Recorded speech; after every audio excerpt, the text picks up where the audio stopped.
UKSSC पटवारी लेखपाल परीक्षा के लिए महत्वपूर्ण बहुविकल्पीय प्रश्न आज हम यहाँ देखने वाले हैं। फर्स्ट क्वेश्चन है, भीमबेटका शैलाश्रय कहाँ स्थित है? आंसर है मध्य प्रदेश में। भीमबेटका जो है वो मध्य प्रदेश में स्थित है। भीमबेटका आदि मानव द्वारा बनाए गए शैल चित्रों और शैलाश्रयों के लिए फेमस है। नेक्स्ट क्वेश्चन है, 2.5 दिन का झोपड़ा किसने बनवाया था? आंसर है कुतुबुद्दीन ऐबक ने। कुतुबुद्दीन ऐबक ने 2.5 दिन का झोपड़ा जो है वो बनवाया था। राजस्थान के अजमेर में स्थित यह झोपड़ा नहीं बल्कि एक मस्जिद है। यह भारत की सबसे पुरानी मस्जिदों में से एक और अजमेर का सबसे पुराना स्मारक है। 2.5 दिन का झोपड़ा 1192 ईस्वी में अफगान सेनापति मोहम्मद गोरी के आदेश पर कुतुबुद्दीन ऐबक ने एक बहुत बड़ा संस्कृत विद्यालय, स्कूल और मंदिर को तोड़कर मस्जिद में बदल दिया था। इस मस्जिद में कुल 70 स्तंभ हैं। असल में ये स्तंभ उन मंदिरों के हैं जिन्हें ध्वस्त कर दिया गया था, लेकिन स्तंभों को वैसे ही रहने दिया गया था। इन स्तंभों की ऊंचाई करीब 25 फीट है और हर स्तंभ पर खूबसूरत नक्काशी की गई है। 90 के दशक में यहाँ कई प्राचीन मूर्तियाँ ऐसे ही बिखरी पड़ी थी, जिन्हें बाद में संरक्षित किया गया। नेक्स्ट है, भारतीय अर्थव्यवस्था का मेरुदंड कौन सा क्षेत्र है? आंसर है कृषि क्षेत्र। कृषि क्षेत्र को भारतीय अर्थव्यवस्था का मेरुदंड कहा जाता है। भारतीय अर्थव्यवस्था का मेरुदंड कृषि क्षेत्र है क्योंकि 70 से 75% आबादी कृषि पर प्रत्यक्ष अप्रत्यक्ष रूप से निर्भर करती है। वही सेवा क्षेत्र भी अर्थव्यवस्था का मेरुदंड बनता दिख रहा है, लेकिन ग्लोबल मंदी के झटकों को नहीं झेल पाने के कारण यह मेरुदंड नहीं बन पा रहा है।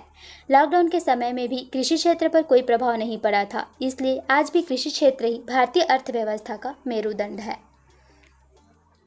नेक्स्ट है, सिक्योरिटी पेपर मिल कहाँ स्थित है? आंसर है होशंगाबाद। सिक्योरिटी पेपर मिल जो है वो होशंगाबाद में स्थित है। सिक्योरिटी पेपर मिल में बैंक और करेंसी नोट, कागज तथा गैर न्यायिक स्टाम्प पेपर की छपाई होती है। वर्ष 1968 में करेंसी नोट और स्टाम्प पेपर की छपाई करने के लिए सिक्योरिटी पेपर मिल होशंगाबाद में इसका उत्पादन चालू हुआ था। इन कारखानों का संचालन भारत सरकार द्वारा होता है। नेक्स्ट है, राष्ट्रीय विज्ञान दिवस कब मनाया जाता है? आंसर है 28 फरवरी को। राष्ट्रीय विज्ञान दिवस 28 फरवरी को मनाया जाता है। प्रोफेसर CV रमन ने 1928 में इसी दिन पारदर्शी पदार्थ से गुजरने पर प्रकाश की किरणों में आने वाले बदलाव पर की गई इस महत्वपूर्ण खोज की थी, जिसे रमन प्रभाव के नाम से भी जाना जाता है। इस रमन प्रभाव के लिए इन्हें 1930 में नोबेल पुरस्कार से भी सम्मानित किया जा चुका है। बता दें कि CV रमन भौतिकी के क्षेत्र में नोबेल पुरस्कार प्राप्त करने वाले भारत ही नहीं बल्कि एशिया के पहले वैज्ञानिक थे। सर CV रमन का जन्म ब्रिटिश भारत में तत्कालीन मद्रास प्रेसिडेंसी तमिलनाडु में 7 नवंबर 1888 को हुआ था। तो ये क्या है, एशिया के सबसे पहले वैज्ञानिक हैं भौतिकी के क्षेत्र में नोबेल प्राप्त करने वाले। कब नोबेल प्राप्त हुआ? 1930 में हुआ था। रमन प्रभाव के लिए मिला था इनको। नेक्स्ट क्वेश्चन है, पूस की रात कहानी के लेखक कौन है? आंसर है मुंशी प्रेमचंद्र। मुंशी प्रेमचंद्र पूस की रात कहानी के लेखक हैं। यह कहानी करीब 100 साल पहले 1921 में लिखी गई थी। नेक्स्ट है, भारत के मुख्य निर्वाचन आयुक्त की नियुक्ति कौन करते हैं? आंसर है राष्ट्रपति। भारत के जो मुख्य निर्वाचन आयुक्त रहते हैं उनकी नियुक्ति कौन करता है? तो राष्ट्रपति करते हैं। लेकिन इनको इनके पद से हटाने की जो भी प्रोसेस है वो कहाँ होती है? संसद में होती है। इनको राष्ट्रपति उनके पद से नहीं हटा सकते। चलिए देखते हैं इनके बारे में कुछ और भी जानकारियाँ। भारत के मुख्य निर्वाचन आयुक्त की नियुक्ति भारत के राष्ट्रपति के द्वारा की जाती है। मुख्य निर्वाचन आयुक्त का कार्यकाल 6 वर्ष या 65 वर्ष जो पहले हो तक होता है। मुख्य चुनाव आयुक्त को संसद द्वारा सर्वोच्च न्यायालय के न्यायाधीश को हटाने की प्रक्रिया के समान ही पद से हटाया जाता है। जैसे सर्वोच्च न्यायालय के न्यायाधीश होते हैं, उनको जो भी हटाने की प्रक्रिया होती है, वैसे ही इनको हटाया जाता है सांसद में। मुख्य चुनाव आयुक्त एवं अन्य चुनाव आयुक्तों का वेतन भत्ता भारत की संचित निधि से दिया जाता है। निर्वाचन आयोग देश में लोकसभा, राज्यसभा, राज्य विधानसभाओं, राष्ट्रपति और उपराष्ट्रपति के चुनाव का संचालन करता है। भारतीय चुनाव आयोग की स्थापना 25 जनवरी 1950 को की गई थी। नेक्स्ट है, भारत की सर्वाधिक सीमा किस देश से लगती है? आंसर है बांग्लादेश। भारत की सर्वाधिक अंतर्राष्ट्रीय सीमा जो है बांग्लादेश के साथ लगती है। कितने किलोमीटर तक लगती है? 4096 किलोमीटर तक। बांग्लादेश की सीमा पर भारत के 5 अवस्थित राज्य पश्चिम बंगाल, मेघालय, त्रिपुरा, मिजोरम और असम हैं। इसके बाद चीन की सीमा 3488 किलोमीटर, पाकिस्तान की सीमा 3323 किलोमीटर, नेपाल की सीमा 1751 किलोमीटर, म्यांमार की सीमा 1643 किलोमीटर, भूटान की सीमा 699 किलोमीटर और अफगानिस्तान की सीमा 106 किलोमीटर है। तो सबसे कम सीमा किसकी लगती है? अफगानिस्तान की लगती है।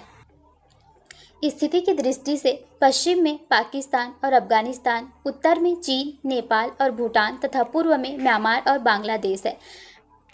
ये बांग्लादेश जो है, त्रिपुरा जो है वो बांग्लादेश से 3 ओर से घिरा हुआ है। दक्षिण में पाक जल संधि और मन्नार की खाड़ी द्वारा यह श्रीलंका से पृथक करता है और 8 डिग्री चैनल इसे मालदीव से अलग करता है।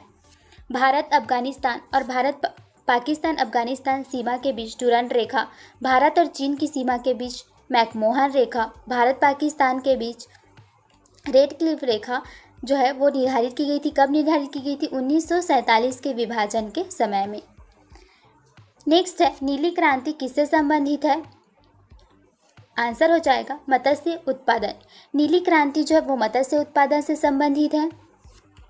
इस मिशन का उद्देश्य देश तथा मछुआरों की आर्थिक समृद्धि प्राप्त करना है। भारत सरकार द्वारा राष्ट्रीय मत्स्य विकास बोर्ड की स्थापना 9 सितंबर 2006 को एक स्वायत्त संस्था के रूप में की गई थी, जिसका मुख्यालय हैदराबाद में है। आंध्र प्रदेश के नेल्लोर जिले को भारत की झींगा मछली की राजधानी कहा जाता है। ताजे जल के मछली उत्पादन में भी भारत चीन के बाद द्वितीय स्थान पर है। देश के समग्र मछली उत्पादन में शीर्षस्थ राज्य क्रमशः आंध्र प्रदेश, पश्चिम बंगाल, गुजरात, केरल, तमिलनाडु का है। देश में सागरीय मछली उत्पादन में अग्रणी राज्य क्रमशः गुजरात, केरल, महाराष्ट्र एवं आंध्र प्रदेश है। आंतरिक क्षेत्र में मछली उत्पादन शीर्षस्थ 4 राज्य क्रमशः आंध्र प्रदेश, बिहार, उड़ीसा एवं असम है। संसार में सर्वाधिक मछली उत्पादन चीन में होता है। अद्वैतवाद के सिद्धांत के प्रतिपादन कौन थे? आंसर है शंकराचार्य। अद्वैतवाद के सिद्धांत के जो प्रतिपादन थे वह थे शंकराचार्य। शंकराचार्य का अद्वैतवाद वेदांत दर्शन पर आधारित है। तो ये थे फ्रेंड्स कुछ क्वेश्चन, बहुत ही इंपॉर्टेंट थे। अगर वीडियो आपको पसंद आता है तो वीडियो को लाइक कीजिए, शेयर कीजिए और कमेंट कीजिए। इसी तरीके से सभी वीडियो का नोटिफिकेशन आप पाना चाहते हैं तो बेल आइकन को भी प्रेस कर लीजिए, साथ में चैनल को भी सब्सक्राइब कर लीजिए। और यदि हमारे व्हाट्सएप ग्रुप से जुड़ना चाहते हैं तो इस नंबर पर व्हाट्सएप कर लीजिए, आपको ऐड कर दिया जाएगा। Thank you.